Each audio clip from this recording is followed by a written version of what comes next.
Warning, spoilers. Everyone, Happy New Year.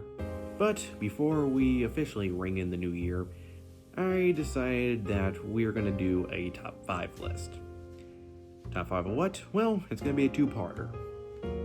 This first half, top 5 most disappointing comics, and part 2 is, my favorite comics of 2021. So, let's get started.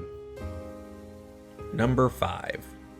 X-Men, Trial of Magneto. This is not a bad story, but it's also not the story that was promised. From the title, Trial of Magneto, you think that this is going to involve, Magneto. But it's not. It's not really Magneto's story, it's more of a story of the Scarlet Witch, who has a very complicated history with the X-Men, from what happened in Axis, with her no longer being Magneto's daughter and a mutant, to the mutant nation of Krakoa kind of viewing her as essentially the boogeyman. And even before that, Wanda was involved in some really insane crap by dwindling the mutant population. Now, the plot is pretty much the death of the Scarlet Witch. During the events of the Hellfire Gala, which is pretty much like this special where the X-Men throw a party in Krakoa where they have a little bit of a meet and greet while also doing some shady stuff on the side. And yeah, Wanda is found dead. And Magneto is the prime suspect. When it comes to the mystery, it's kind of irrelevant. Like,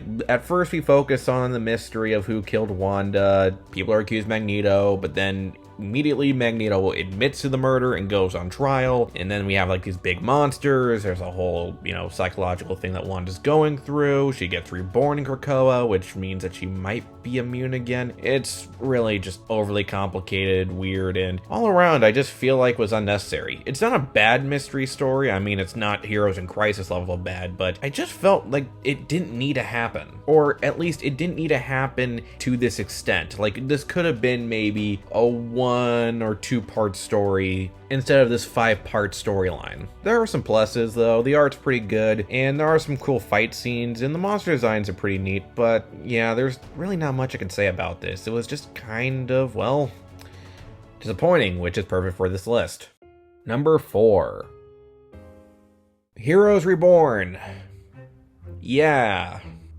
This really squandered its opportunity. Now, I don't want this video to be too long, but we're going to talk about the Squadron Supreme for, just a brief minute. Now, if you don't know what the Squadron Supreme is, the Squadron Supreme is a group of superheroes from another universe that Marvel created, so if fans want to see the Marvel heroes fight DC, they can see them fight these characters. So yeah, we have Hyperion, who is Superman archetype. We have Zarda Power Princess, who is Wonder Woman. We got the Blur, who's the Flash. Dr. Spectrum, or Spectrum, who is, Green Lantern. Nighthawk, who is Batman, etc. Now, Squadron Supreme has been making a big comeback in Jason Aaron's run, though, they technically never really left, since Hyperion did get a solo series, which was pretty good, but yeah, forget about it. It's pretty much ignored in Aaron's run. The Squadron Supreme are right now under the control of Mephisto and Agent Coulson, who is also kind of in the control of Mephisto. It's a whole thing. And in this story, they pretty much have the main focus, since Coulson and Mephisto have altered the world, where the Squadron Supreme are the lead heroes of this world, and the Avengers never happened. In fact, Thor has never left Mjolnir, Captain America never left the ice, She-Hulk is not a Hulk, and Spider-Man was never bit by a spider. It's kind of meant to be what the Marvel Universe would look like if it was the DC Universe, which honestly sounds like a really creative idea. The problem though is that, it's kind of lazy. Like, the choices on who would be what in this universe feels really out of place. Like, why is Gwen Stacy essentially Batgirl in here? Or why is the Hulk Bizarro? And why is Venom Two-Face, but also Red Skull? It's really weird, and again, makes no real sense. Really, these are the positions you put these characters in? I don't know. I feel like a lot more thought could have been put into this. Now, of course, there are a few plus sides. For example, the art's pretty good for most of it. I will say I'm not a fan of Dr. Spectrum's issue, where the art just looks really, really weird, but maybe that's just my personal taste on, art style. One other thing I can give them credit for is that I did notice the thing with the Blur, where Blur actually has a bigger link to Mephisto, and it's both a callback to One More Day, but also a callback to a Flash story where Wally West had a similar situation with Neron. So, okay, yeah, I gotta admit, that part was pretty neat. Unfortunately, the rest of the story just didn't wow me. It had some potential, but unfortunately, Aaron just didn't go as far as I think he should have. Number 3. Future State, Sewer Man of Metropolis. This story is just so confused. Not confusing, confused. It does not know what it wants to be, honestly. Now, from the title, it's part of the Future State line, which was supposed to be 5G, but after Dan DiDio left DC, they turned into Future State, and instead of it being the new status quo, it's just like this mini-series that went down that showed potential futures of the DC universe. And this future focuses on Jonathan Kent, Sewer Man's son, and, well, it's just a mess. The whole plot of the story is that John has shrunk Metropolis and is dealing with, of course, the US government, his family, and also this computer program called Brain Cell, which, you guessed it, is evil and linked to Brainiac. Now, when it comes to the confusing part, it's more or less the tone. It really doesn't know if it wants to be its own thing, if it wants to be like the Bendis run, which I'm actually surprised anyone wants to be the Bendis run, or if it wants to be like a Diet Authority. It just feels confused and honestly feels inconsistent when it comes to the other stories in Future State that feature Jonathan Kent Superman. And I'm not gonna lie, this also made me a little hesitant when Jonathan Kent did become Superman in the Son of Kal-El books, which luckily are really good and I do recommend people check them out, but yeah, this story did not help. Number 2. The Amazing Spider-Man, The Chameleon Conspiracy. Man, talk about building up to nothing. Because, yeah, this is what it was. Absolute nothing. To add a little backstory, after the storyline Hunted, where Kraven died, a second time though, his clone son's now running around, but whatever, not important, the Chameleons swore revenge on Spider-Man for the death of his brother, which led to this whole ongoing story arc where we slowly saw the Chameleons' plan come together, with him controlling the media, holding people hostage, and apparently knowing something about Peter's sister. It's a whole thing. She was introduced in the storyline Family Feud and stuck around afterwards. That could lead to massive revelations involving her past and if she really is Peter's family. Yeah, we don't know. The build-up literally just kind of dissipates. There's also a side story with Betty Brant who reveals that she's pregnant with Ned Leeds' kid, and Ned is actually alive and he may or may not also be a part of this conspiracy, or he might be immortal because the Gollum serum apparently makes you immortal. It's really weird, and in the end I just felt like I was wasting so much time and the writers wasted so much time on this. And to add a bigger twist than knife, this came after another Spider-Man storyline, which I'll talk about in another video, that was really good, and yeah,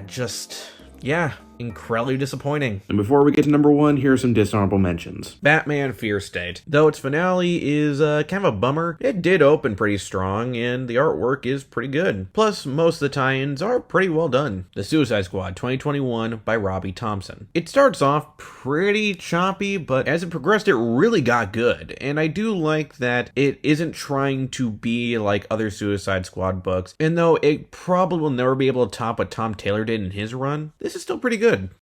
And the number 1 most disappointing comic of 2021 is Titans Academy. Squandered. They squandered such a perfect concept. In fact, this is a concept that we have been waiting for years. The Teen Titans, starting an academy for superheroes. It should have been like the highlight of 2021. This is a storyline that fans have been wanting to see for a while. But no, this series is unfocused, poorly written, poorly structured, and most of the characters are so dull. Like, come on, these are the people we're going to be focusing on. How do you not make them interesting? From the first issue, they introduce these new cast of characters and you think that, oh, this will be neat, but we barely focus on them and they kind of just dump all their backstories in like maybe 1 or 2 pages and expect us to care. And for some characters, some of their backstories have to be told in tie-in stories. Like, for example, we have one character whose backstory is told in the yearbook special, which is really weird since wouldn't it make more sense if you release this story a year after the series came out, not right when it gets started? And also, why is it even called the yearbook edition? It doesn't really, focus on the characters developing as the year goes on. It pretty much just focuses on this one character. And then there's Red X, one of the big big things that they promoted. Red X from the Teen Titans animated series finally made canon in the DC universe. And my god, he's boring. He is so boring. He is just an edgelord who's mysterious for mysterious sake. That this whole mystery is kind of the main plot point for this entire first run of the series. Hell, probably just the whole series. I don't see this continuing on, which is kind of heartbreaking because under a different writer, I think this series could still survive. But because of how poorly this has been received, I really doubt that. They'll most likely see it as, well, this sucked, so we gotta take this out. There's so much more I can say here, but I don't want this video to be an hour long. So yeah, bottom line, I am not a fan of Titans Academy. I do not recommend Titans Academy. And unlike the other comics I've talked about here, where there is some small thing that I could say is good about it, there is nothing good I can say about Titans Academy. This series is a mess. A mess that could easily be cleaned up with another writer, but as I mentioned, most of the time when projects like this fail, they usually just cut their losses and pretend that this never happened. So yeah. Well, yeah, these were some tough reads. But let's move on to part 2.